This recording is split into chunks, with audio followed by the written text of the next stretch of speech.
Кеш жарық, саламатсыздар ма, құрметті қазақ елі.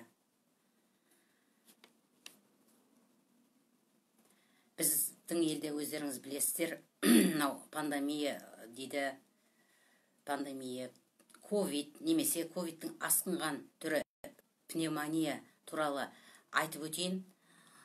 Осыны көп материалдарды тексеріп отырсам, шынында зерттеуге көштім, хлордың қандай әсері бар екен.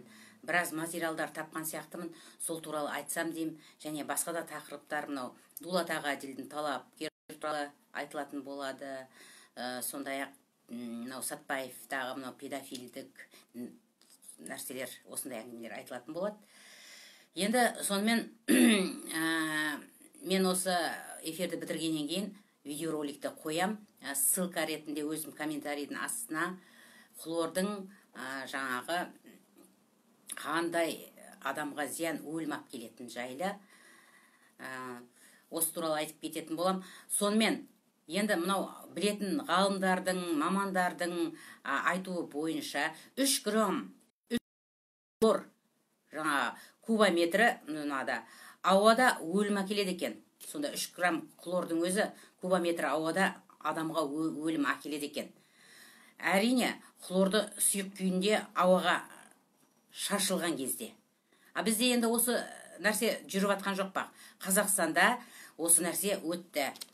Тағы да осыған факт келтіре кетейік. Жаңағы бірінші дүние жүзілік соғыста немістер хлор шашу арқылы 2,5 миллион адам зардап шеккен. Соның 300 мың адам қырылып өліп қалған осы хлордың есінен. Хлордың жаңағы сұйық күйінде шашқанда ауаға шашады, дезинфекция жасаймыз деп шашады. Бізде осы жағдай қазір Қазақстанда жүріп жатыр. Енді осы жерде бір жағдай бар тағы айтып кететін. Бұлар енді хлорды шашатынына шашты, қаншама адамдар кетті, өлді. Енді бұның бәрі геноцид емес па? Геноцид деп 100% айта аламыз. Неге? Енді бұның бәрібір осы жақын арада билік өзгереді. Кімнің жаңа хлор шашқаны, мейлі әкімшілік болсын, ішкі саясат болсын, жаңа военный, жаңа гарнизондардағы жаңа военныйлер болсын, тапсырманы орындап хлор шашады ғой. Бұлардың бәрі келешек сотталып, соттың алдында жауап беретін болады. Енді осы адамдар біліп қойды. Бұлар енді не істейді?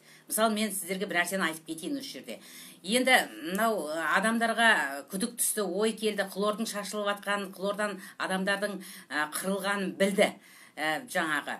Енді бұлар кезінде жаңағы пандемияға немесе ковидте адамдар сендірмеді ғой, сендіре алмады ғой. Өздері наконец-то деді, ойын ойнаған сияқты болды. Әрине өздерінен де үлкен қателік жіберді. Оның үстіне жаңағы 13 миллиард жаңағы ковидке бөлінген ақша, долларда 13 миллиард ақшаны жеп қойды.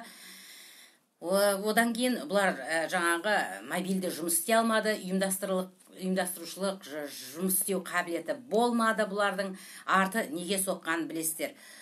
Бір жағынан енді мынау 6 шілде бандит, жауыз, қаншер Назарбаевтың туған күніне Тоқаев осыншама мен сізге қазақты қырып бердім деген міне сыйлық істеп берді. Бұған ешқандай күдіктеріңіз болмасын. Бұлардың бәрі жоспарлы түрде жүзеге асырылды. Өйткені Назарбаевтың ол бастағы бар арманы қазақты құртып, қазақ ұлтын жойып, мына жақтан Қытайға келісімі бар, өзін жер берем деген, Ресеймен несі бар, жаңағы келісімі бар. Қалайда мынау жерді, байлықты іздейтін қазақ ұлты ғой, басқа ұлт іздемейді. Солардың көзін құрту керек болды. Құрту да қолынан келді. Небір жаңағы біздің ұлттың қаймақтары көбісі өліп қалды. 60-қа енді жақындағандары өлді. 60-тан енді асқандары өлді осы пневмониядан. Енді осы әрине ішің ашиды. Небір сауатты, интеллигентный адамдар кетіп қалды. Жаңағы зайырлы ойлайтын. енді бұл үлкен масқара тірлік болды, бұл геноцид жасады. Сонымен мына Шымкенттегі кеше өздеріңіз көрдіңіздер, осы бір апта болған жоқ. Естеріңізде ма? Бір видео ролик шықты.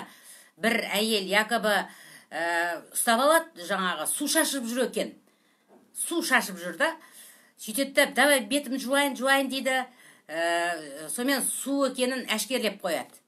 Бұл сценарий не үшін істелгенін білесіздер ма? Мына Қызылордадан адамдар қырғаннан кейін, адамдарға мынандай ой тудыру керек болды бұларға. Баяғы бері шашылған хлор емес, су екен ғой. Адамдар бұдан өлмейді екен ғой. Значит, бәрі бекер екен ғой деген жаңа күдік тудыру үшін өздеріне сенімді. Өйткені мына геноцидтен өздерін алып кету үшін осындай сценарий бойынша жасады бұлар. Әдейі су шашып жүр якобы. Өздерін ақтап алу керек та бұлар. Мен Шымкенттің жаңа несіне, оңтүстік Қазақстан облысының ішкі саясатына, әкімшілігіне сенбеймін. Өзім өткені ол жерден қуғын сүргіннен өткен адаммын. Олар барлығына барады. Жаңағы барлық сценарий бойынша мүмкін ана ел білмеймін енді. Бірақ бұлар құйтыртқы тірлік жасады. Әдейі адамдардан мына күдікті сейілту үшін су шашып жүр екен. Міне бізден кінә жоқ. Адамдардың өлімі хлордан емес екен деп назарды адамның басқа жаққа алып кету керек болды бұларға. Міне осы тірлікті сіздер жаңағы ескеріңіздер.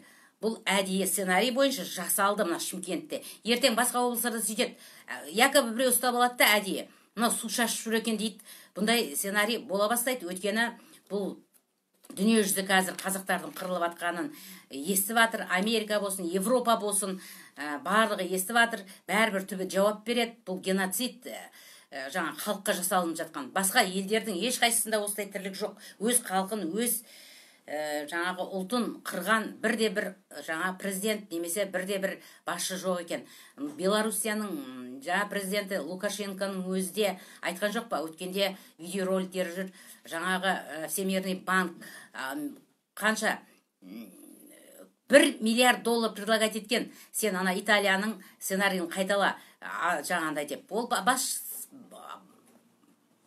жаңағындай бас тартқан осыдан. Ал одан кейін Мадагаскардың президенті де жаңағы 20 миллион доллар ұсынған Всемирный банк. Бұл жерде олар бәрі ашық айтуда қазір. Италияның сценарийін. Бізге келісті. Өткен оның алдында ғана осы өлімдер халықты қырудың алдында басталмай жатқанда 10 күн бұрын ба жаңағы Азия даму банкі 1 миллиард доллар бөлінеді деген жаңалық шықты. Оны өздеріңізде оқытыңыздар. Жаңағы ковидті жұмсарту үшін деген. Ол жұмсарту үшін берген жоқ. Халқыңды қырсаң деген сыйақы ретінде берілді. Мынау Назарбаев пен Тоқаевтың жаңа тірлігі осы болды. Мені көрдіңіздер, түбі қандай болғанын, неге алып келген қанша адамдарымызды қырбасады. Осы адамдардың өлімі де жаңағы обалы да несте қаны да Назарбаев пен Тоқаевтың мойнында. Осылар. Енді мысалы Дулат Ағадилдің тақырыбына келейік. Талапкер ауылында білесіздер жарты жылдан көп болды. Бір жаңа Дулаттың үйін Қазақстанның жан жағынан келіп белсенділер өздерінің күштерімен асарлатып үйді жаңа бітіруге барлық несін салып жатыр. Сонда деймін жергілікті әкімшілік, мынау ішкі істер департаменті енді өлтірді ғой Дулат Ағадилді. Неге жаңағы не ақшалай, не материалдық көмек бермеді. Мына үйіңде кафель әкеп бермеді, немесе басқадай заттарда. Мені көрдіңіздер ма? Соған қарамастан енді халық жан жақтан өздері ақша жинап, жаңағы бірігіп, ауызбіршілігін ағаннан кейін жаңа Дулаттың үйіне жиналған бүкіл белсенділерді жан жақтан бұлар тұтқындап, соның ішінде мынау Ербол Есқожин деген жігіт бар. Дулаттың үйінің басталған құрылысына ол басталғалы бері ол сол жігіт жүрді. Сол жігіт жаңағы құрылыс материалын алуға магазинге барған кезде сол жерден ұстап алып кетіп 15 суткіге қамап тастаған. Ал енді соған іздеу салған белсенділерді де 7 4, 7, 10 сот жаңа тәулікке дейін қамап тастаған. Енді осыған не айтуға болады, неге осы жаңа жазықсыз, ешқандай себепсіз қамап тастайды. Мына біздің қазір таңғаламда мынау депутаттар еш нәрсе деген үндемейді. Үндерінде жаңағы мәжіліс депутаттар, сенаттың, мынау халықты жаңағы құқығын қорғайтын жаңағы мекемелер үндемейді. Құтты біздің халықтың сұрауы жоқ сияқты. Осыдан білуге болады, біздің қазір мемлекетті жаңағы ұлтты құрту саясатының 30 жылдан бері жүргізіліп келе жатқанын. Мысалы, тағы да айтып кететін болсақ, Сатпаевта қазіргі кезде 200 адам подвалда қамауда отыр екен. Мынау 5 жасар қызды педофил жаңағы зорлады ғой педофилдер. Сол қолымызға бер, біз самосуд істейміз деген кезде, енді халықтың ашуыза сол орында, өйткені ол бірінші жағдай емес. Біздің Қазақстанның барлық жерінде 30 жылдан бері бұндай сұмдықтар болып тұрғаннан кейін, сондай педофилдерге халықтың ойындағыдай жаза көрмегеннен кейін, ол өте орынды нәрсе халықтың бер деп айтқан. Өйткені көбісі сотталмайды, кейіннен шығып кетеді, жазаланбайды, өзіне жаңағы лайықты жазасын алмайды да. Содан халықтың жаңағы қамап тастайды, арасында өздері сценарий бойынша машиналарды өртейді, мынау КМБ ұйымдастырып. Енді оның сену қиын ғой, қанша митингілер болып жатыр, қанша нелер болып жатыр. Біздің митингілер болсын, қазақтың жерінде болып жатқан бірде-бір машина, бірде-бір мекеме немесе сауда орны қиратылмаған екен.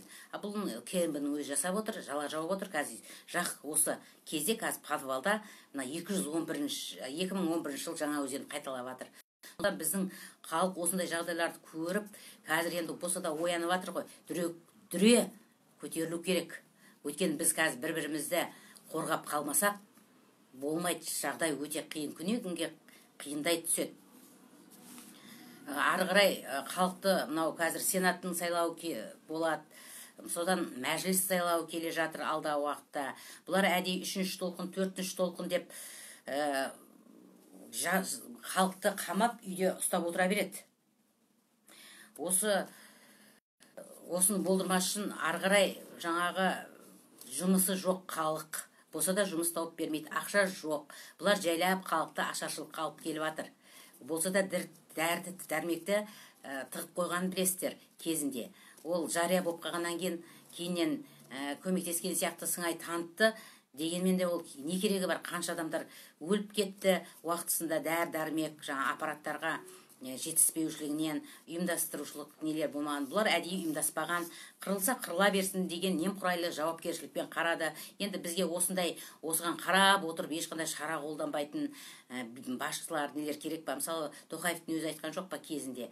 2 апта берем деп Маминге, премьер-министрге. Ол да орнынан алынбады. Қанша мыңдаған Қазақстан бойынша бізде білесіздер ғой, статистиканы әдейі кем көрсетеді. Кемінде 100 мыңнан аспаса кем адам қырылған жоқ деп айтып отыр көп білетті адамдар. Бұлар әдейі төмен көрсетіп отыр дейді. Біздегі осындай ғой сценарийдің бой. Сондықтан мынау болып жатқан геноцидке ең жауапты Назарбаев, мынау Тоқаев, Масимов, сосын мынау қорғаныс министрлері де жаңағы хлорды қалаларда жаңағы хлорлап жүрмес көшені, ондай анау шашып жүрген жаңағы фактілер көп болды ғой. Адамдар білет. Солар қаяққа қарап отырды. Осылардың бәрі келешекте, тіпті қазірдің өзінде біз әлем бойынша жария етіп, біз өзіміздің президенттерді, Назарбаевты, мынау КМБ-ның басшысын, бүкіл мынау чиновниктерді, мынау соған қатысы бар, біз әлемге жария етіп, біз сотқа беруіміз керек. Біз шулап өзіміз талап етпесек, біз үшін талап ететін ешкім болмайды. Сондықтан талап біз жасауымыз керек. Әр нәрсенің жаңағы сұрауы болады судында дейді. Біз осылай қарап отыра берсек, ертең айтып отыр ғой, келешек күзде тағы да қайталануы мүмкін дейді. қалай қайталанады олар? Бұлар жоспар бойынша қайталайды деген сөз. Қайталануы мүмкін деген сөз. Біз қайталаймыз деген сөзі бұлардың. Біз қайталап осындай сценарий жасаймыз деп отыр бұлар. Өйткені бұлар қалайда өздерінің диктаторлық Назарбаевтың жүйесін созып ары қарай отыра беру үшін бұл сценарий қайталана береді. Қазір адамдар күннің ыстығында үйде отыр, далаға шықса штрафтар салынады. Бұлар адамды моральды, психология жағынан әбден стресске аппаратта иммунитетті түсіріп отыр, қолдан әдейі маска неғылып. Бір жағынан ол да денсаулыққа әсері күшті, жан жақтан әлсіздендіріп жатыр халықты. Ертең алдымызда қыс келе жатыр. Ол жазда керекті өзінің жеміс-жидегін жей алмаған адам, витамин ала алмаған адам, ол қаяқтан ода иммунитет қалыптасады. Тағы да қайталады сценарийді. Ертең балаларға да істеуі мүмкін. Өздері айтып жатқан жоқ па? Балалардың несі келуі мүмкін деп. Демек, жоспарда бар, балаларда алдағы уақытта. Сондықтан біздің айтатыным сіздерге жаңағы қырағы болып біз талап етіп, мына хлор шашуды, халықты улауды тоқтат деуіміз керек. Тоқтатуымыз керек. Тоқтат деп айтудың қажет жоқ бізге. Олар тоқтатпайды. Халықтың айтқанын олар ешқашанда істеген емес. Олар тек өздерінің пайдасы үшін істейді. Оған көздеріңіз жетті. Біз тоқтатуымыз керек халық. Сондықтан бірақ жол бар. Бәріміз жаппай көшеге шығып, мына билікті ауыстыруымыз керек. Жаңағындай күшпен болса да, халық енді мықты ғой біргетін болса. Сондықтан мынау Дулаттың үйіне жиналып жатқан белсенділерден де қорқып отырған сол, бастары қазақтың бірігіп кете ма, белсенділердің деп.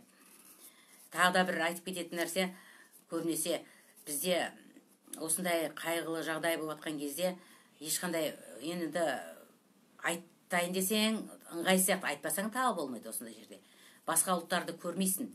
Біздің мына қайғымызға, трагедиямызға ортақ болып жатқан, ешқандай бізде 134 ұлт шоғырланған Қазақстан деп, енді дәу қып айтатыны ұлттық ассамблеяда отырған депутаттар, ешқандай да бәрі тығылып қалып, үндемей отыр ғой. Осы депутаттардың өздеріне де жаңағындай ескерту алған сияқты, біз жақын арада хлорлап, халықты улап аламыз. Білетіндер мүмкін білер, білмейтіндер білмейді. Сендер шетелге или басқа жерге барып отыра тұрыңдар. Біз сол операцияны жүзеге асырып алайық жоспар. Содан кейін күзге қарай шығарсыңдар, немесе сайлаудың алдында шығасыңдар деген тапсырма болуы да мүмкін. Өйткені бір депутат қазір халықтың неге бұлай жағдай болып жатыр? Зерттеу жұмыстарын жүргізіп, жұмыс жасап жатқан бір депутат жоқ. Өздеріңіз көріп отырсыздар. Демек, бұның бәрі жоспарланып алдын ала жоспар бойынша, план бойынша жүзеге асырылып жатыр деген сөз. Осы бүгінгі айтайын дегенім, әрқашанда бізге халқымыздың, қазақтың амандығы керек. Біз егер өз-өзіміз сақтамасақ, бізді мынау бандит билік сақтамайтынын білдік, қайта керісінше өлтіретініне көзіміз жетті. Сондықтан су шашып жатыр екен, міне ұстап алдым, бетімді жуайыншы деген сценарийлардың бәрі өтірік. Бұл жаңағы хлордың шашылғанын жуып шаю үшін істелініп отқан нәрсе. Өйткені халықта қырып жатқан хлордың жаңағы улы хлормен жаңағы сұйықтыларға енді химиялық нәрсе қосылады ғой, улы заттар міндетті түрде халықтар үшін. Соны өздерін ақтап алу үшін сценарий істеп отыр.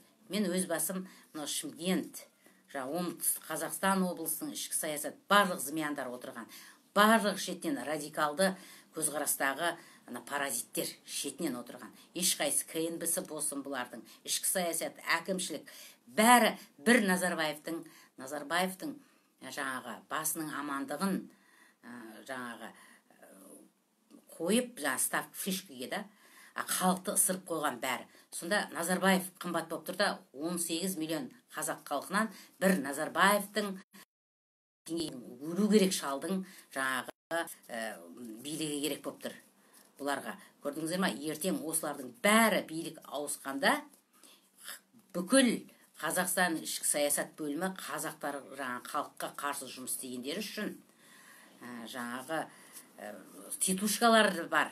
білесіздер, сатқындар бар, нұрботтар бар, барлығы да жазасыз қалмайды деп ойлаймын. Олар жазалануға тиіс. Өйткені қазір көп адамдар білет кімнің кім екенін, үндемей отыр. Бұлар әдейі ірткі салу үшін. Анау сатқын нағыз белсенділер, активистердің арасына ірткі салып, анау билікті екен, мынау КМБ-ның агенті екен деп ірткі салады. Анау сенімсіздік тудыру керек та, өйткені солайға өзі біріктірмеудің. Осы бұлардың паразиттік жұмыстары осы. Солардың көбісін айтам, титушкалар болсын, жаңағы ішкі саясат болсын, солардың бәрі миллионер емес қой, ертең елде қалады ғой. Мен өзім мына Шымкентте кімнің қалалық болсын, облыстық болсын, ішкі саясат, мен 5 саусақтай білем бәрін. 5 саусақтай білем. Уақытысы келген кезде даже мен емес, бүкіл белсенділер біледі. Көздерін сол школдан өткен бәрі. Біз бұлай саусақпен көрсетіп айта аламыз кімнің кім екенін. Біз бірақ қазір үндемей отырмыз. Қандай әрекет істейді екен бұлар? Қалай? Қай жаққа барады екен? Ары қарай көрейікші. Қай точкеге барып тоқтайды екен деп бізде қазір бақылап отырмыз. Бұларда ұят жоқ. Жаңағы мемлекеттің блогерлері бар, жалдамалы журналистері бар. Якобы жандай халық жағында ұқсап сөйлейді. Тілдері шешен, жылтыратып сөйлейді, оратор. Әрине бәрі. Ал енді біз сияқты қазақтың жаңа қарапайым халықтың арасынан шыққан журналист емес біз, қарапайым жаңа оратор да емес, сөзге де шешен еместер, бірақ есесіне жүрегі таза, шынымен ниет, жаңағы елім отаным сатылмасын, жерім сатылмасын дейтіндер, сондай шешен жаңағы аптан үйреткен, олар ауыздарымен жеңіп кетеді көбінесе. Енді біздің халқында қазір вывод жасап, анализ жасайтын кезі болды ғой. Жылтырақ сөздің де керек жоқ. Кім қандай іс жасап жатыр, соған байланысты бағалану керек. Оның жылтыраған сөзінен 30 жыл бойы кез келген мәжіліс депутатың болсын, жаңағы интеллигенцияң болсын, ораторлықтың енді бірінші орын алады ғой әлемде болса да. Қандай пайда берді, экономикаға, басқа әлеуметтік салада халықтың ешқандай пайда берген жоқ. Керек десеңіз, анау Абайдың сөзін айтып, нанын тауып жүрген Омар Жәлел деген бар. Әшейінде ауыз жабылмайтын, сол қаяқтан халық қырылып атқан кезде, керісінше халықты өзіне жауып, өзі халықтың өзі тәртіпсіз біздің халық. Біздікі сондай, ондай деп халық жағына, халықтың жаңағы нанын жейді, өзінің лекциясына шығып Абайды пайдалану арқылы. Халыққа жеме келгенде халық сатып кетеді. Ал солар қайда, мына қырылып жатыр ғой. Неге халықтың сөзін осындай кезде сөйлемейді солар? Жаңағы шешен сымақтар, оратор сымақтар, уағызшылар қайда? Осынша обал емес па? Халық қырылып қалды. Уағызшылар қайда? Мына дінді имамдар қайда? Неге үндемейсіздер сіздер? Кезінде патшаға қарсы шықпады. Енді міне қарсы шықпағанның кесірінен, сол қарсы шыққанда осыншама өлім болмайтын еді. Осыншама өлімнің несіне, мынау қазіргі Назарбаевты кезінде жақтап халыққа топырақ шашқандардың да бәрі де жауап береді. Өйткені осы халықтың қырылғанда олардың да кінәлары бар. Олар да жауап береді. Ешкім жазасыз қалмайды. Ешкімде. Осымен мен тікелей эфирімді аяқтаймын. Келесі осындай қысқаша эфирде кездескенше сау саламатта болыңыздар.